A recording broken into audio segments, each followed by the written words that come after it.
অসহায় মানুষের অ্যাকাউন্টে 100 কোটি থাকবে, তাতে আপনার আমার কি? না, 100 কোটি টাকা থাকতে পারে আপনার প্রতিষ্ঠা অসহায় মানুষের জন্য। সে অসহায় মানুষের জন্য অ্যাকাউন্টে কেন থাকবে? তাদের জন্য খরচ কেন করা হবে না? আমরা কাউকে বড় চিকিৎসা করাই না। তাহলে কি এখানে এভাবে মারা যায়? এভাবেই মারা যায়। একটা মানুষ রাস্তায় মরে যাওয়া আর আপনার এখানে এভাবে চিকিৎসা ছাড়া মরে যাওয়া কি পার্থক্য আছে? এখানে যারা ভর্তি রয়েছে তারা অসুস্থ হলে হসপিটালে না পাঠিয়ে আপনি নিজস্ব টিম দ্বারা ট্রিটমেন্ট করেন। হ্যাঁ, আমরা ট্রিটমেন্ট করি না, আমরা পরিচর্যা করি। অসুস্থ হলে পরিচর্যা করি আমরা, শুধু আমরা ট্রিটমেন্ট দিই না, কারণ এই অজ্ঞাত মানুষগুলোকে কোনো হসপিটালে ভর্তি নেয় না। একদম মুমূর্ষু হয়ে গেলে, অসহায় হয়ে গেলে কোথায় নেন না? তাহলে সে সুস্থ হয় কিভাবে?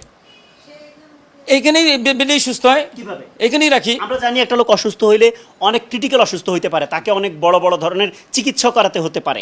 বিভিন্ন হসপিটালে চিকিৎসা করাই না, আমরা কাউকে বড় চিকিৎসা করাই না। তাহলে কি এখানে এভাবে মারা যায়? এভাবেই মারা যায়, এভাবেই মারা যায়। একটা মানুষ রাস্তায় মরে যাওয়া আর আপনার এখানে এভাবে চিকিৎসা ছাড়া মরে যাওয়া কি পার্থক্য আছে? আসসালামু আলাইকুম ওয়া রাহমাতুল্লাহি ওয়া বারাকাতুহু। সম্মানিত ভিউয়ার্স, আশা করছি যে আপনারা ভালো আছেন এবং এটাও আশা করছি যে আমি যে বিষয়ে আজকে ভিডিও দিচ্ছি আপনাদেরকে, এই বিষয়ের উপরে ভিডিও আপনারা অনেকে দেখেছেন, অনেক মন্তব্যও করেছেন। তবে আমি একটু ব্যতিক্রমভাবে ভিডিওটা করার চেষ্টা করছি।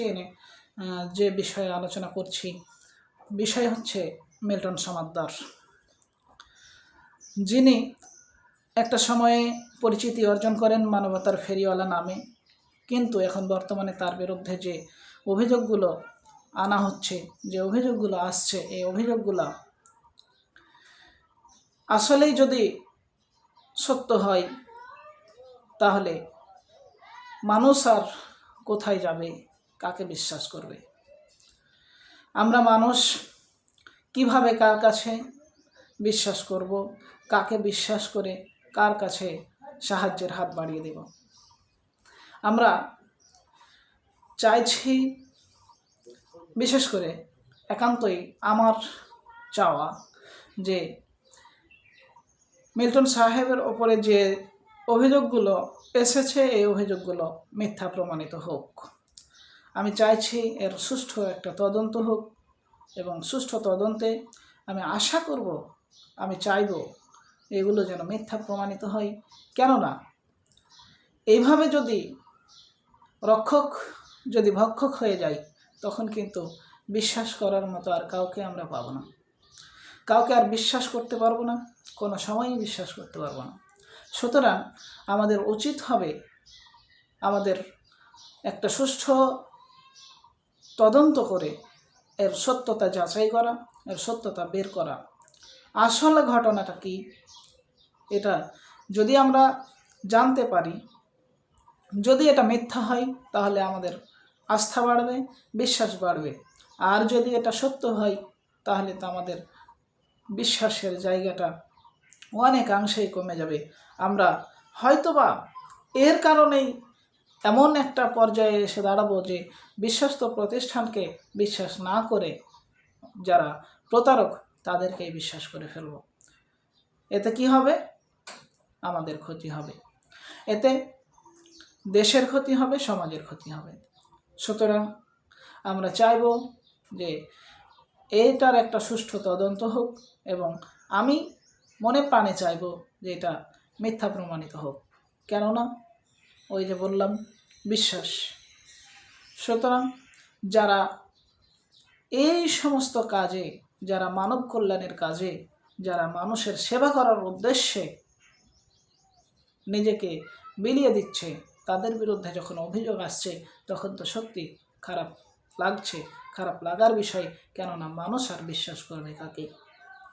মানুষ আর কার কাছে আশ্রয় চাইবে? কার কাছে গিয়ে মানুষ একটু স্বস্তি লাভ করবে, স্বস্তির নিঃশ্বাস ফেলবে কার কাছে, যদি এইরকমই চলে? সুতরাং আমরা চেষ্টা করব, আমরা চাইব এটা মিথ্যা প্রমাণিত হোক।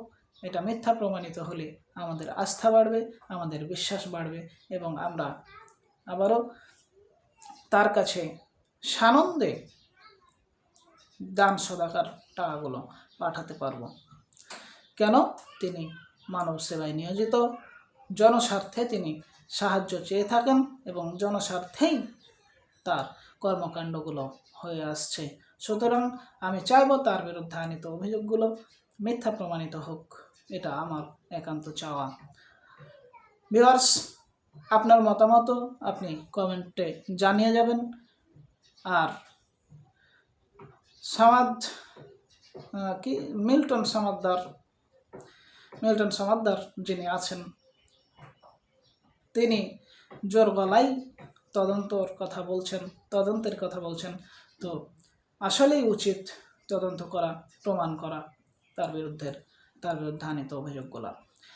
অবশ্যই আপনার মতামত কমেন্ট বক্সে জানিয়ে যাবেন, এবং আমার যারা ইউটিউব চ্যানেলে দেখছেন তারা এই চ্যানেলটিকে সাবস্ক্রাইব করবেন, আর যারা ফেসবুক পেজে দেখছেন তারা অবশ্যই পেজটিকে ফলো করে দেবেন।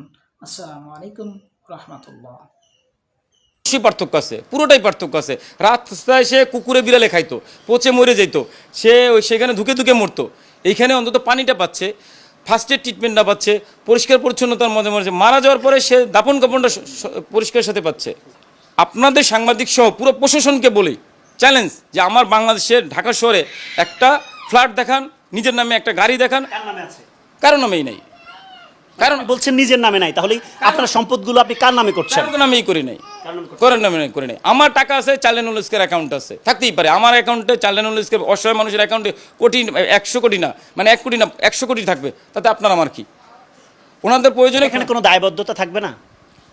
আপনি বললেন যে 1 কোটি না 100 কোটি টাকা থাকতে পারে আপনার প্রতিষ্ঠা অসহায় মানুষের জন্য। সে অসহায় মানুষের জন্য অ্যাকাউন্টে কেন থাকবে? তাদের জন্য খরচ কেন করা হবে না? খরচ করা হইতেছে তো, খরচ করা হয়েছে না। আমরা জমি কিনছি, আরো জমি কিনবো, আমরা বড় বাড়ি করছি, আরো করবো, মসজিদ করবো। যে আপনার বিরুদ্ধে যতগুলো অভিযোগ সবগুলো মিথ্যা ভিত্তিহীন, এবং সকলকে অনুরোধ করব, চ্যালেঞ্জ করে বলতেছি, পারলে প্রমাণ করে দেখান। আপনার মাধ্যমে এটি নিউজ সহ পুরো বাংলাদেশ সাংবাদিকদের মাধ্যমে অনুরোধ করতে চাই, এবং প্রশাসনকে অনুরোধ করতে চাই, পারলে আমার নামে যে কটা এলিগেশন আনছেন, অর্থনৈতিক, অঙ্গ ট্রান্সফার, এগুলো তো বেশি, এগুলি প্রমাণ করে দেখান। শুধু আপনারা যেটা করতে পারবেন সেটা হলো যে আমার কাছে মৃত্যুর যে কোথায় কবর দিচ্ছে ওইটার একটা পাবেন, কিন্তু ওইটা সত্যিকার অর্থে আমরা দাপন কবর করছি। আপনারা আমরা জ্বলি, এত মানুষ আনছি, আমরা প্রতিদিন 3 জন 4 জন 5 জন করে মানুষকে আশ্রয় দিচ্ছি। পরিবার ফেরত নেওয়ার পরও তো একটা মা বাবা, আপনারা দেখেন করোনার সময় কতগুলি মানুষ তুলছি আমি। আপনারা শুধু আমার আজকে ধরে ফেলছেন, এত কিছু বলছেন, কিন্তু আমি যে দীর্ঘ 10টা বছর ধরে কত মানুষকে আশ্রয় দিচ্ছি, সেই সিম্পেথিটা আমি পাইতে